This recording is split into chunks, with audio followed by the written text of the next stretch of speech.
Lebanon is our topic today.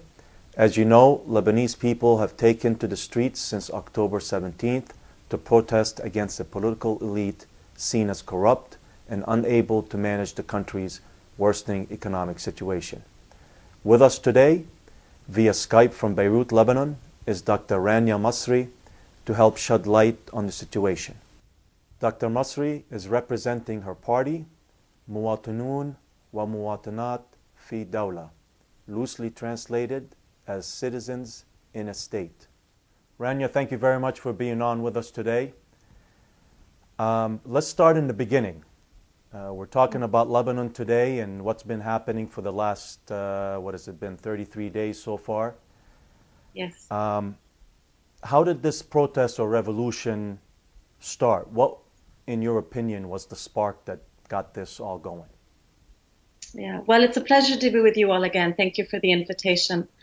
I prefer to call this an uprising or an intifada or a protest rather than the very heavy term of revolution. Okay. We have been protesting in the streets every day for more than 1 month now in Lebanon, in most of the regions in Lebanon, from the north to the south, from Beirut to the central mountains, off and on, but every day there has been someone in the streets throughout the country. And the reason people are protesting is very simple. We're feeling a lot of economic pain, and we have lost all political trust in the sectarian leadership in this country. As for what was the particular spark, I think there were a number of small little sparks. Before the protest began on the 17th of October, we had several very large fires erupt throughout the country. And we know that October is actually a very high month of forest fires in Lebanon. The government responded with its typical level of incompetence and impotence. Even our civil defense wasn't properly equipped with basic food and water to maintain their own struggle against the fires. So people's anger against the government escalated as they literally saw their country burn. And then just when we were able to breathe again after the fire, one of our ministers declared quite intelligently that he wanted to impose a tax on WhatsApp. So it became known as the uprisings against the WhatsApp tax. But that was simply the spark. People did not go to the streets to protest an additional flat tax on our consumption, but rather to protest the very high levels of economic injustice and the very high levels of political distrust. You know, I'm glad you brought up the fires, because it seems like we've forgotten about those since the uprising and people on the streets. Not to digress, but is there anything happening in regards to that? I know that the fires have been out for some time, and the areas that the fires occurred, is there anything in the works as to reforestation or anything like that?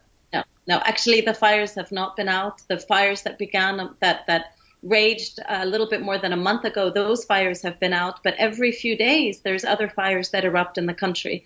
And the main reason behind those fires is the accumulation of drought and forest litter because of climate change and bad forest management. And possibly there has been some kind of either accidental or deliberate fire, forest fire setting. But the responsibility with the fires, as with the economic situation, rests 100% on the government. The fires are no surprise. We know the months of high risk to our forests. They come as no surprise. The drought is no surprise. The accumulation of forest litter is no surprise. And unfortunately, the incompetence of the government has no longer been surprising. The same is the case with regards to our economic situation. We are right now at a financial bankruptcy. It is a bankruptcy that my party has been organizing against since the time that we were established. It is a bankruptcy that my party declared in a press conference more than a year ago, that we would be facing this financial bankruptcy. And the response from the political leadership in this country more than a year ago was to ignore our call. So here we are today, where we are truly facing a financial bankruptcy because of the very problematic trade deficit that we have been facing since 2008, but that has escalated this past year. This financial bankruptcy means people now can no longer import what they need. We're talking about hospital equipment, healthcare equipment, food for our cows and our goats so that we can get milk and cheese and so on and so forth. This isn't a simple financial difficulty. We are talking about a country facing bankruptcy worse than Argentina, worse than Greece, worse than most of the countries that you all in the United States have heard about. Today, I understand that the banks opened, they've been closed for what, 2 weeks now? They've been closed for 3 out of the 4 weeks thus far, yes. And what was the reaction? Was there a run on the banks? What have you seen today? Well, to my knowledge, the banks have not opened today. So I could be mistaken, but to my knowledge, the banks have remained closed because today was a very heated day in the country. The banks have decided unilaterally to close, by the way, not because they were afraid of the protesters. They claim that they're closed because they're afraid that we're going to topple them down. But we have very ample national security forces that know how to protect the banks. Rather, the banks have decided to close because there is no political leadership overseeing the distribution of funds that remain in the banks. So we know how banks operate. We know that when you put your money in the bank lends out more money than it actually has, on the assumption that people are not all going to demand their money at the same time. Correct. We now have people who need to get their dollars, whether to pay rent, whether to pay other needed material. We have people who need to access their funds so that they can import what their companies need. At the same time, these banks also have foreign debts that if they are not able to pay, then our assets could be seized by foreign governments. So we have a significant problem. The way the banks have chosen to deal with this is to remain closed, because just as we are protesting our lack of trust in the government, the banks have also shown that they have a lack of trust in the government, and that's why they're closed. They're waiting to get clear political leadership so that we don't have a stampede to remove all our funds, which the banks obviously no longer have anyway. And when is this political leadership going to show up? I mean, are they? I understand today also present. I mean, there are men and women in this country who have the experience and the wisdom and the foresight and the expertise to lead this country out of the financial bankruptcy and into the political situation that is needed. The question is, when will the 5 or 6 political leaders in this country actually recognize that they can no longer lead? We have the Prime Minister, Saad al-Hariri, who submitted his resignation weeks ago. And until yet, no suitable Prime Minister has been chosen. There also have been no serious negotiations on the establishment of a new government. We do not simply want a government composed of the same men and women that have been robbing this country blind and proving themselves to be both incompetent and impotent. Rather, we want a government of statesmen, of real leaders, not ones beholden to their sectarian affiliations and not ones beholden to foreign interest. It is only when we get that government that we will stop protesting in the streets. How do you expect to get that when, as you said, the 5 or 6 political leaders that have been around for 30, 40 years, actually generations, some of them, from the father to the son and so on. How do we expect them to all of a sudden change and say, you know what we've been doing for 40 years hasn't worked, let's try something else? Very simply. So when we talk about a financial bankruptcy in the country, that means the country is running out of dollars. Okay. And much of our income depends on dollars, does not depend on Lebanese lira, which we can print out and which would mean nothing because we are a country of import. We import 90% of our needs. So that also means that these very same political leadership, these very same sectarian political leaders are also beholden to those dollars because they need those dollars to run their machines, their allegiances, their support within their political leadership. And they're also running out of those dollars. They also have contracts in the banks that they want to submit, and the banks are also closed for them. So they are facing a significant difficulty, and I'm talking about all of them. Now, whether they are facing the same difficulty that we, the people, are facing, that is open for question. But most definitely, they are facing a historic difficulty. Their options are they can continue to pretend that nothing is going on, continue to try to fool the Lebanese public by trying to bring up other issues such as this general amnesty law that they have been proposing, rather than deal with the financial crisis. And the more that they play with the time, the more that they extend this time, the worse the financial crisis will be. So for them, as it is for the rest of the country, it is only a matter of time until they realize that their level of incompetence truly means that they have to relinquish power. We hope that they will realize that sooner rather than later. Eventually, truly, they have no choice but to relinquish power to those who can actually lead the country forward. If they decide that they want to sell what remains of the country, which was what Saad al-Hariri proposed in his first speech when we took to the streets, when he proposed to privatize a significant portion of the Ministry of Telecommunications. And this is the main ministry within which the government gets revenues. Okay, our most profitable source of revenue for the state is our phone services, because they also are one of the most expensive phone services in the world. But when he seeks to privatize that, he is depriving the state of the very means that it could have to rebuild itself and step out of the financial collapse. He was also proposing privatizing the airport or privatizing the port. So basically privatizing whatever brings the state funds.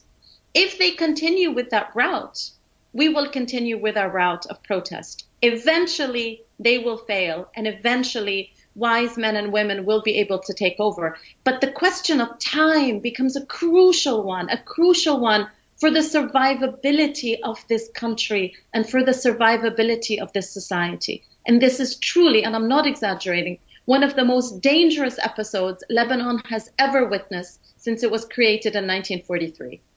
That's what it seems like. And do you think they are waiting it out, trying to see who can hold on longer, be it the people on the streets or I as a sectarian political leader with maybe a little bit more resources than the man or woman on the street?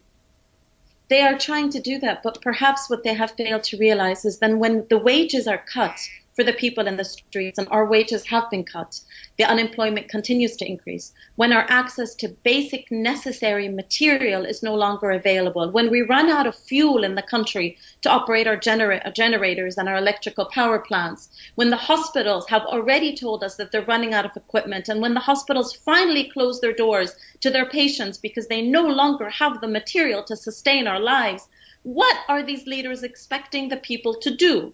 To simply croak in their beds and be silent? Are they actually expecting that the protests will diminish at the same time that the financial collapse increases rather than the reverse? I personally do not think that they are that irrational. That, I cannot imagine a level of irrationality and stupidity and arrogance that would be that high that they would actually expect people to protest less when the situation gets worse. Now, people are questioning the leadership of this movement. Who's leading it? Is there foreign interference? What are your thoughts on that? There is no leadership for the movement. When we're dealing with an uprising from the south to the north, literally from Nabati to Trablus, from Beirut لعبادية, لبعلبك, للهرمل, لعكار, there is no leadership for the movement. This movement is extremely decentralized. What there is a unity in demands. And people throughout the country have been expressing in one way or another their frustration with the economic system and their frustration with the political leadership. As for foreign intervention, of course there's foreign intervention in the country. We would be fools to think foreign embassies wouldn't be involved in Lebanon, particularly given that they've been involved in Lebanon since 1943. It might actually be a personal offense if they've decided no longer to be involved. But the involvement of foreign embassies, the involvement of sectarian political parties themselves in the movement does not in any way relinquish the responsibility of the citizens of this country to protect what remains of our country. Rather, it increases our responsibility. We have to be wiser to their manipulations, and we have to be wiser in protecting our country. And this is what we are vehemently trying to do. Now, I want to go back about 15 years now with the Cedar Revolution. With the what revolution, I'm sorry? With the Cedar Revolution? Yeah, with the protest that encouraged the removal of the Syrian army. Syrian army out of Lebanon. How do you see that and what is happening today? Vastly different. Vastly different. The protests from 2005 were predominantly orchestrated by political parties. And we saw a split in the country between those that were supportive of the Syrian army in Lebanon and those that were opposing the Syrian army in Lebanon. What we have now, however, is protests that have arisen from the people, that certain political parties have tried to cower behind or tried to exploit. But there has been no political party leadership in the protest today, which is in stark contrast to the protest of 2005. Now, one of the things that people outside Lebanon, and we get this, we see this all over the place, people saying, you guys as Lebanese know how to protest or revolt or uprise. People are, dancing, they're listening to music, enjoying each other's company, if you will. And some people are looking at that and going, well, how bad things are, and these people are out in the street kind of having a good time. And I know that's not the fact on the ground, but I think you can appreciate how people are seeing these scenes. Do you have any comment on that? I mean, you're I out remember there, so. back when I was living in the United States, and we had protests throughout the continent of the United States, and we were wearing flashy colors, and we were taking our pots and pans, and we were dancing in the streets and trying to be jubilant, and in no way were we minimizing the impact of what we were protesting against. So in some ways, when people bring music and dance to the protest, they are bringing that to keep their own spirits high amidst the horrors that they are facing and the fears that they are facing. It is not because they themselves have become facetious in their actions. In another way, yes, there are people who are participating because they have been reclaiming the spaces that have been denied to us. If you consider where we are protesting in Beirut, we are protesting in what was once considered El Balad, central downtown. It is an area that has been illegally privatized. I shouldn't say illegally, because Rafiq al-Hariri actually passed laws to privatize and commodify a part of the city that was known for all, to be inclusive for all. And he made it a very economically exclusive area. We are living in a country that has been deprived of public spaces, deprived of public spaces in the full sense of the word. So in many ways, when you see people in the United States, when you see us here dancing and singing in these spaces, that is also a form of protest to reclaim the very spaces that have been denied to us. And perhaps the music in the streets and the dancing in the streets has also served to assist in people staying longer in the streets. But accompanying those musics and accompanying those dances, and this is perhaps what is not getting the international attention that it needs, there have been tents set up throughout the country in which very serious political discussions are being held, where we are educating each other politically, where we are resurrecting the importance of political discussions, where we are talking about political options. We are talking about how we actually want to build a state. So while there are those that sing and dance, which I have no problem with, there are also a very large group of us that are conducting serious communications on pathways that we can use to build our country and to finally have a state in Lebanon that regards all its citizens as citizens and not as hostages to their sectarian affiliations. Well, the other thing that we also see is people picking up the trash after each and every, and which is, to me personally, amazing. It's a great thing. I've been in Beirut and I see how things are and how they can be. But my question to you is, what do they do with all this trash and where is it going? I mean, I know we have a trash problem in Lebanon as a whole. What's being done with all this trash? Well, I mean, there are attempts to sort as much as they can. There are at least attempts to pick up, and then they are deposited in the areas that are available in the country, either for sorting or for trash collection. But at the very least, the scene remains clean, and we are trying again to protect what remains of our country. Okay. Perhaps more importantly than the trash pickup is the way that we are now looking at the sectarian political leadership. where it's time for them to be recycled. They have served their time, way past their time, and it is necessary now that we have competent, free, legitimate leaders that can take our country forward. Now, one of the demands is early elections. That's a demand by some, not by all, and that's a demand that we in our party do not share, by the way. And why is that? Well, when you call for early elections in the midst of a financial crisis, then we're wasting the very thing that we do not have to waste, which is time. Every month, this country needs 1.5 billion US dollars just to survive. And right now, we do not know how many dollars we still have in the country. If we are to have elections, the elections will take at least 6 months. By the time they're organized, by the time people campaign, by the time they win the election, by the time the elections are cheated, etc., it would take at least 6 months. So that's what, between $6 to $9 billion that would have been wasted out of our inventory, and we don't even know if we have that money to waste, let alone that the very individuals who would be passing the electoral law that we would then be campaigning within are the very individuals that we are saying we no longer trust.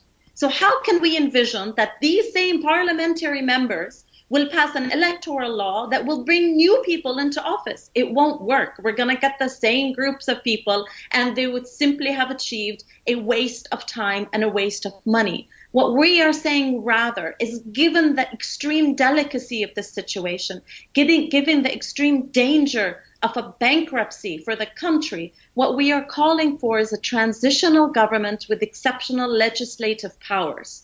This transitional government, which would last approximately 18 months, would then maneuver the country out of this financial collapse. And towards the end of the 18 months, would devise an electoral law that would actually be representative of the people. And at the end of the 18 months, we would have elections. By then, the country would no longer be facing financial bankruptcy, but would be actually able to rebuild itself economically. We have a very clear plan on what we want to do in these 18 months. But to call for early elections now would be a waste of time, a waste of money, a waste of energy, and would not result in anything productive on the ground. Can you share with us what your party would like to see in the next 18 months? Yes. Well, I'm an elected representative of my party. The party in Arabic is called Mouwatinoun wa Mouwatinat fi Dawla, which translates loosely into English into citizens in a state. And what we are arguing is that once we have a government composed of statesmen and stateswomen who are equipped with knowledge, equipped with political responsibility and moral courage, and free, which means they are not beholden to any sect in Lebanon, nor beholden to any foreign interest. This government with legislative powers, which is not what a government typically has, because the legislative powers typically are within the parliament. But this government with legislative powers would then do a series of things. The first thing it would have to do is figure out how much money is left in the country, which we don't know. How much money is available to us, including what has happened to our gold. Most of the Lebanese gold, we understand, is in Kentucky, is in the United States. How much of that gold is still available to us now? How much can we use? We would also need, in the first few weeks, to send expert ambassadors to the countries far and near to us to renegotiate financial and economic transactions, because we need to renegotiate our financial relationships with the outside. And I'm talking about with all countries and with all institutions, of course, with the one exception, which is a country that we do not recognize, and we recognize it only to be our enemy, which is the Zionist state of Israel. So just to make that very clear. The second phase would be in the fair and equitable distribution of losses. We need to figure out how we're going to distribute our losses in the country, because we have less money than we need. Okay, so what does that mean? Whose burdens will we increase and whose burdens will we protect? We have to figure out how we can protect the vulnerable and the poor. We have to figure out how we can protect all health care for all residents in Lebanon and provide free education for all residents in Lebanon, while placing the burden on those who can carry the burden and on those who need to carry the burden because they have been responsible, and not placing the burden on those who can no longer carry it. And then the third phase is to re-establish the financial and economic relationships with our citizens, which is to re-examine debt, to re-examine social security, while again providing for our people. By the time we get to our fourth phase, we would finally be able to set the stage for building a state. This may come as a surprise to your listeners, but we do not have a state in Lebanon. We are a country that has been comprised of a quota system between sectarian leaders. This is not a state. We need to reinstate the census system. We haven't had a census in Lebanon since 1943. We basically have political leaders since 1943 that have built political policies based on ignorance, deliberately building policies based on ignorance. We need to figure out who is living in Lebanon, what their standards are, what their vulnerabilities are, so we can take care of each other. We need to reinstate one's physical residencies to one's political residency. Again, in the United States, you all are used to that the place where you live is the place where you vote. In Lebanon, that is not the case. Laws on civil status, so that our civil status is not determined by the 18 sectarian religious affiliations we have, but rather determined by the state. Those that want to be beholden to their sect can choose to, but at least there needs to be equality between all citizens, male and female in Lebanon. We can talk in much more detail about this plan, and I would encourage your listeners, if they want, they can check out our information on our website. We also have a very detailed article that was published today, November 19th, in Sharit al-Akhbar in Lebanon. But we have economic, political, social plans to build our country forward based on the reality of the situation, not based on fabrications, which was what our former Prime Minister Saad al-Hariri was basing his plans for the country on, and definitely not based on privatizing what remains of our country. The red line in the country is the safety and security of the society. Thank you for that. So how do you, where do things stand now? And I mean, time is of the essence, as you've mentioned many times. So where do things stand, be it with convening parliament or getting rid of parliament or setting up these people who are going to come in and get the country back, standing on its,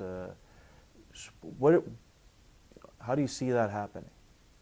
Well, we've been protesting for more than a month, and I have to say that we have already achieved certain steps. They've been small, but they've been achievements.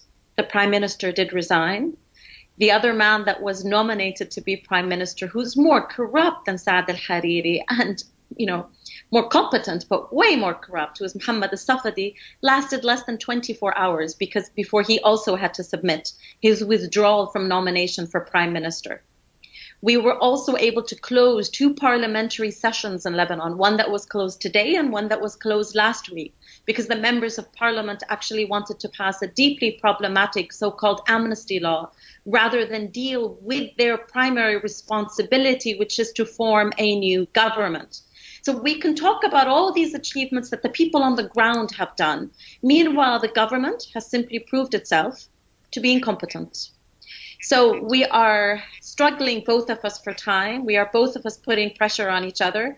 But thus far, in this game of chess, we the people seem to be winning. Well, I hope so. I'm Lebanese, and I want to see Lebanon come back to its glory. Do you have any names that you would like to see in this transitional government?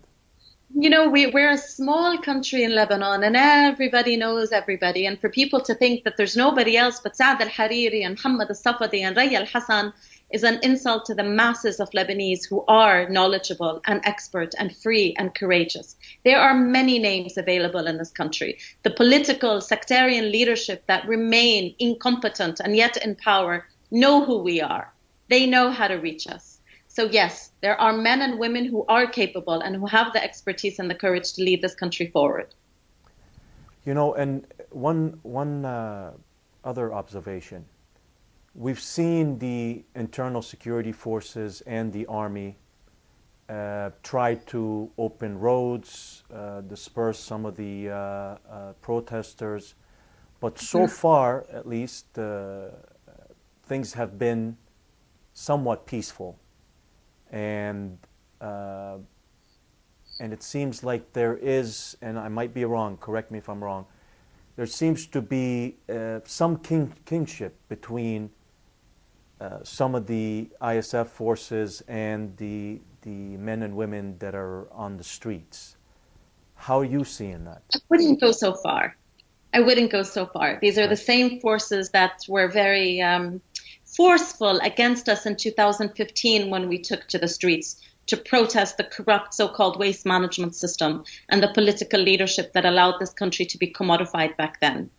The reason the ISF and the Lebanese army have been relatively, and I emphasize relatively, peaceful with us is because there is no political decision for them to be otherwise. But let us also recognize that men have already died in this country in the past month. There have been a number of fatalities and numerous injuries and numerous arrests in this country. Thus far, the protests have been relatively peaceful, and the demand from the people has been very clear that we refuse absolutely to carry any weapon against the political leadership, because regardless how they may view themselves, we view them as brethren. We view them as citizens in the state, and we refuse to be using force against them. The force that we will use, though, is our pressure on the street and the clarity for political discourse. Excellent. Is there anything else that you'd like to add, Rania? Yes, I want to make one thing clear, because I understand that in the United States in particular, there's been a misrepresentation of these protests as if they were protests against Hezbollah and as if they were protests for us to normalize with the enemy. That is completely not the case. Completely not the case. When we are calling for the building of a civil state, we are calling for it and recognizing that we will always have the Zionist state as our enemy so long as it exists in its Zionist form. And therefore, this is not a protest to disarm Hezbollah of its weapons, but rather a protest that we can finally be building a civil state. And once we have this state that recognizes what it means to have an enemy at our door, and therefore recognizes that we need to build our army to its full capacity with whatever political and financial means we have available, only when we have a strong army will we then ask our Lebanese brothers and sisters who have amazing military experience to then come and join the army to empower our army forward. But I know that there have been those certain Lebanese in the United States that have been remarking and presenting these protests as if they are anti-Hezbollah or even sometimes pro-Israeli protests. That is completely not the case. The sovereignty of this country rests on two things: our economic capabilities and our political awareness of who our enemy is. And we refuse to differentiate or divide between the two or choose between the two. We want an economy that is just and fair and equitable and that is built on our self-production in Lebanon. We want a country that is civil and secular and just in Lebanon.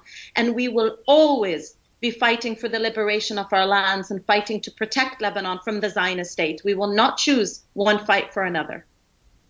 I'm glad you clarified that, because you're right. In the U.S., a big part of covering this has been that this is something that's against Hezbollah specifically and disarming them.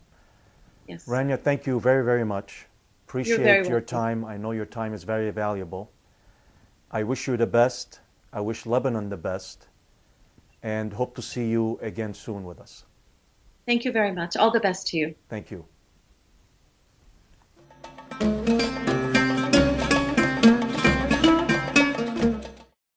That's our program for today. Thank you very much for joining us at the Arabic Hour. On behalf of all volunteers here at the Arabic Hour, this is Ayman Rajih, and I look forward to seeing you soon.